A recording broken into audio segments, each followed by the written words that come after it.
Samantha Ruth ప్రభు కొత్తగా Raj నెడిమోల్తో dating చేస్తున్నట్లు confirm చేసిందా? సమంత రూత్ ప్రభు తన రీసెంట్ ఇన్స్టాగ్రామ్ అప్డేట్తో ఆన్లైన్లో సందడి చేసింది. ఆమె మొదటి ప్రొడక్షన్ వెంచర్ శుభం ప్రమోషన్స్లో భాగంగా నటి ఫోటోలని పోస్ట్ చేసింది. అందులో రాజ్ నెడిమోల్ ఉన్న 2 ఫోటోలు డేటింగ్ రూమర్స్ మళ్లీ మొదలు అయ్యాయి. ఆమె లేటెస్ట్ ఫోటోలలో recent photo shoot, bouquet, Shubham నుండి బిహైండ్ ది సీన్స్ మూమెంట్స్ మరియు కొన్ని క్యాజువల్ క్లిక్ల మిక్స్ ఉన్నాయి.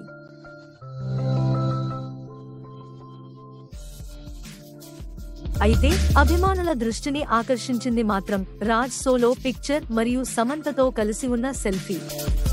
ఈ ప్రత్యేకమైన షాట్స్ ఆమె క్యాప్షన్తో కలిపి వారి రిలేషన్షిప్ గురించి ఊహాగానాలను మరింత పెంచాయి.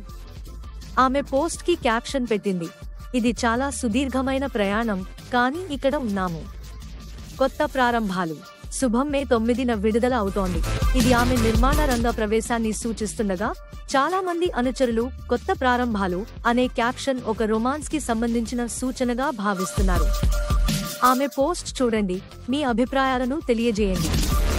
సమంత మరియు రాజ్ వరుణ్ ధావన్తో కలిసి సీతడల్ హనీ బన్నీ కోసం పనిచేయడం ప్రారంభించిన కొద్ది కాలానికే రూమర్స్ మొదలయ్యాయి. ఈ ప్రాజెక్ట్ సమంతకు రాజ్ అండ్ డీకే అనే దర్శకుల ద్వయంతో మొదటి భాగస్వామ్యం. ఈ రూమర్స్ ను ఆలోచించేలా ఈ జంట ఇటీవల తిరుపతి ఆలయంలో కనిపించింది. సమంత కానీ రాజ్ కానీ ఈ పుకార్లపై ఎలాంటి అధికారిక ప్రకటన చేయనప్పటికీ ఆ సందర్శనకు సంబంధించిన ఫోటోలు మరియు వీడియోలు వైరల్ అయ్యాయి. సమంత తన సొంత బ్యానర్ అయిన ట్రలాలా ప్రొడక్షన్స్ కింద వస్తున్న మొదటి సినిమా శుభం విడుదలకి సిద్ధమవుతోంది. ప్రవీణ్ కొండ్రేగుల దర్శకత్వం వహించిన ఈ చిత్రంలో హరీష్ రెడ్డి, గవిరెడ్డి శ్రీనివాస్, చరణ్ పేరి మరియు శ్రియా కొంధం నటించారు.